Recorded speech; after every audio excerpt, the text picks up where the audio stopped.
Saudara Kapolri, Wakapolri dan seluruh jajaran yang sangat saya hormati, juga saudara-saudara Kapolda dari seluruh Indonesia. Terima kasih, kita berjumpa lagi. Catatan saya ini raker ke-5 dan RDP yang pertama jadi 6 kali. Terima kasih. Rindu sudah terobati. Pertama-tama, terima kasih untuk laporannya, dan ada satu angka tadi yang sangat saya pelototin begitu, yaitu 110. Dan memang laporan ini halamannya 110 halaman. Jadi rupanya Pak Kapolri memilih angka 110 itu.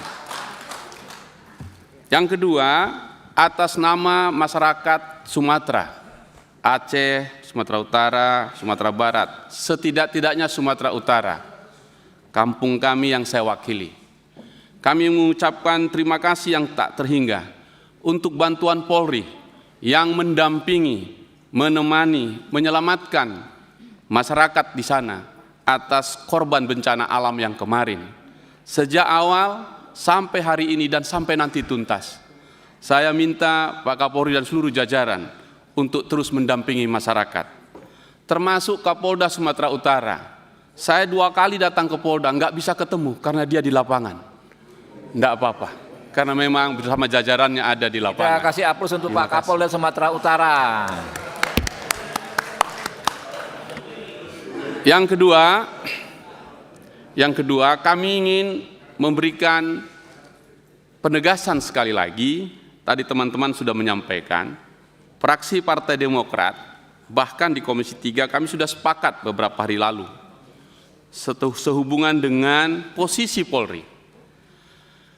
Kami memandang bahwa apa yang terjadi hari ini, bahwa Polri berada di bawah Presiden langsung dan tidak berbentuk kementerian yang dipimpin oleh Kapolri, yang diangkat dan diberhentikan oleh Presiden dengan persetujuan DPR, sudah tepat dan keputusan politik kita yang bersejarah menurut pasal 7 TAP MPR 7 tahun 2000 yang lalu. Karena itu kita teruskan ini. Oleh karena itu perlu untuk menjawab kritikan di masyarakat. Satu, apa yang sekarang kita lakukan yaitu reformasi kultural, itulah yang paling perlu untuk kita terus atasi. Apa yang dijelaskan Wakapolri beberapa waktu lalu, itu adalah pengakuan yang tulus yang kita terima sebagai cara kita mengubah perilaku dan kultur di Polri. Karena itu berbarengan dengan anggaran. Nah, karena itu kawan-kawan di penyusunan anggaran, Pak Wahyu dan kawan-kawan, selama ini menurut saya diteruskan saja, karena itu datang dari bawah, naik terus ke atas. Saya sampaikan juga Bapak bahwa setelah selesai tugas saya di legislasi, saya ditugaskan fraksi saya di anggaran. Saya akan terus mengawasi dan memantau ini. Ketiga, penting adalah soal teknologi. Teknologi tak bisa lagi dielakkan. Polri yang baik ke depan dengan kulturalnya yang maksimal haruslah menggunakan teknologi maju. Kamera tubuh, kamera di mobil saat melaksana tugas, penggunaan teknologi kecerdasan artifisial untuk sebagai pelengkap, termasuk etle untuk di lalu lintas kita. Yang beberapa waktu lalu kami mengusulkan agar ini mendapat perhatian untuk kita naikkan statusnya menjadi badan. Pertanyaan berikut adalah, kenapa kita memastikan bahwa Polri berada di bawah Presiden?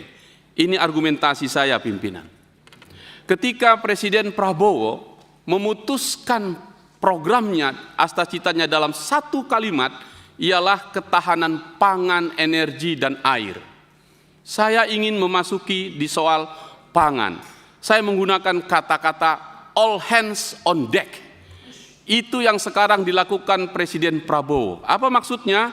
Semua tangan di atas kapal. Kalimat ini biasanya diucapkan oleh kapten kapal ketika mereka menghadapi krisis dan ancaman. Tanpa memandang tugas masing-masing orang. Semua harus turun tangan mengatasi krisis itu. Enggak peduli, ya cep, teknisi mesin, petugas kebersihan, siapa saja. Semua harus meninggalkan rutinitasnya dan bergerak menuju satu hal yang sama, menyelamatkan kapal agar tidak karam. Karena itulah bagi saya ketahanan pangan, energi, dan air adalah sesuatu alarm keras dari Presiden untuk kita jalankan. Oleh karena itu dalam bahasa politik saya menyebutnya mengaktifkan semua kapasitasnya untuk memastikan masyarakatnya bisa makan. Jadi soal pangan adalah soal yang fundamental dan soal yang kultural. Mengapa begitu? Apa memang gawat? Ini datanya. World Food Program PBB mengumumkan 2026 tahun ini 318 juta orang berada pada tingkat krisis kelaparan. 2 kali lipat tahun 2019. 9 juta orang meninggal tiap tahun karena kelaparan. Itu artinya 1.000 orang meninggal setiap jam karena kelaparan. Karena itu ini soal yang sangat serius astacita Presiden. Saya senang dan bangga berada bersama tim ini untuk menjalankan ini. Nah, oleh karena itu semua turun tangan bantu pangan. Tadi Pak Kapolri jangan ragu kalau ada yang bilang polisi jagung. Saya akan menjelaskan sedikit saja lagi pimpinan. Ini kaitannya dengan bagaimana Polri harus berada di bawah Presiden. Orang bertanya kepada saya, kenapa polisi hari-hari ini fokus sekali soal komoditas jagung? Bahkan ada yang bilang polisi jagung. Saya berkelekar, ini ala Medan ini. Saya bilang begini, institusi Polri itu sebenarnya mirip jagung. Satu batang tapi bisa menghasilkan ratusan biji. Satu tongkol saja isinya lebih dari 600. Artinya Polri itu satu komando. Satu batang tapi daya jangkauannya luas sekali sampai ke pelosok-pelosok desa. Batang jagung itu Kapolri. Ia disinari matahari, matahari itu Presiden Prabowo. Jadi sudah benar. Jagung juga tanaman yang tidak rewel, tumbuh hampir di semua jenis tanah, persis seperti polisi. Ditempatkan dimanapun bisa adaptif. Di pegunungan, di pulau terluar sampai perbatasan.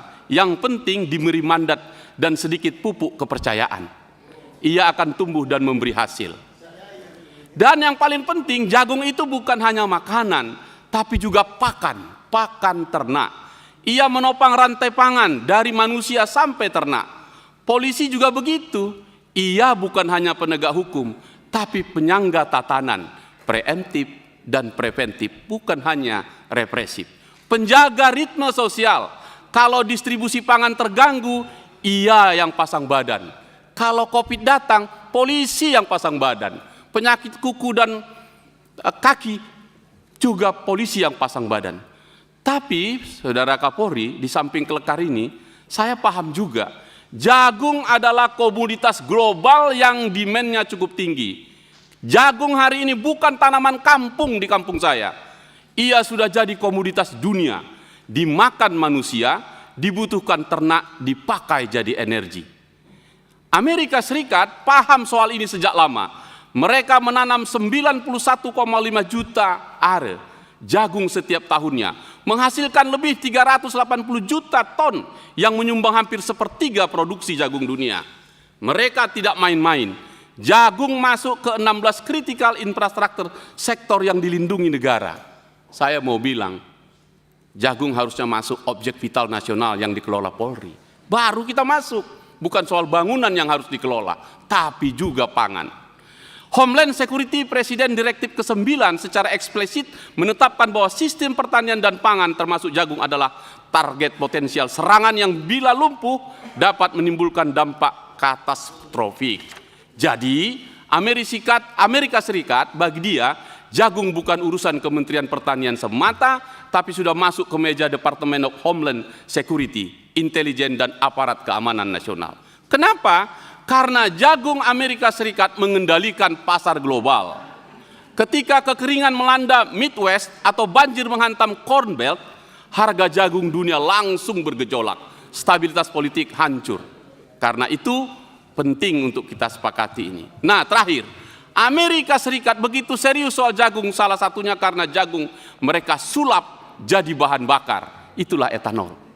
Nah, karena itu 40-45% produksi jagung Amerika, sekitar 5,6 miliar busel per tahun diserap untuk industri etanol ini. Nah, karena itu jangan malu, jangan ragu polisi urus jagung ini. Tetapi ada satu lagi yang perlu. Polisi turun tangan bukan untuk jadi petani, bukan. Jangan sampai urusan polisi nanam, bukan. Polisi juga memang saya harapkan ini. Polri sebagai penggerak, bukan sebagai pelaku. Dia fasilitator, pendamping saja. Pastikan distribusi pupuk, distribusi bibit, distribusi hasil panen itu tiba di tempatnya. Itulah tugas polisi. Analoginya sederhana. Polisi bukan supir angkot, tapi yang jaga terminal agar bis keluar dengan baik dari terminal itu. Nah, kalau begitu, ini kesimpulannya. Jangan ragu pimpinan. Partai Demokrat menginginkan bahwa Polri harus berada di bawah Presiden karena menjadi bagian dari Presiden untuk menjalankan program-programnya ini. Pesan saya kepada Kapolri dan jajaran seluruh Kapolda di seluruh Indonesia, saya titipkan pesan ini. Jangan sampai, nah ini canda ini, jangan sampai kantor-kantor polisi juga kosong karena pergi nanam jagung. Harapan teman-teman politik itu di publik. Tolong jaga proporsi. Jangan sampai nanti semua turun ke ladang. Bukan apa-apa. Nanti kalau ada perampokan bank, yang datang malah babinkan Tipnas bawa cangkul. Kan repot menjelaskannya di polisi. Pak Isir nanti berat menjawabnya itu nanti. Jadi, Saudara Kapolri, lanjutkan program ini Pak. All hands on deck. Sebab bagi saya dan bagi Partai Demokrat, di tengah krisis seperti hari ini, kadang tangan yang paling berguna bukan yang ahli, tapi yang tersedia. Terima kasih pimpinan. Oke, lanjut.